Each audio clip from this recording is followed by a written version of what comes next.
لا تصدقوا أن بين الروافض واليهود والنصارى عداوة أبدا، كل هذا كذب وضحك على الناس.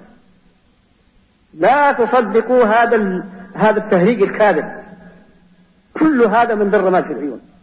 لا يعادي اليهود والنصارى إلا هذا المنهج، لأنهم فيهم فلاسفة ومفكرون واستشراقيون يدرسون الإسلام ويعرفون من هي الفرقة اللي يمكن أن تكون ذنبا لنا وعونا لنا على الإسلام والمسلمين، ويعرفون من هي الجماعة التي على الحق ولا يمكن أن تنقاد لهم، ولا يجد هذا إلا عند أتباع المنهج السلفي.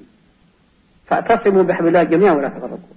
أسأل الله أن يجمع القلوب جميعا على كتابه وعلى سنة نبيه، وأن يرينا عيانا ما نتمناه من عزة الإسلام وعزة المسلمين واجتماعهم في صعيد واحد على كتاب الله وسنة رسول الله.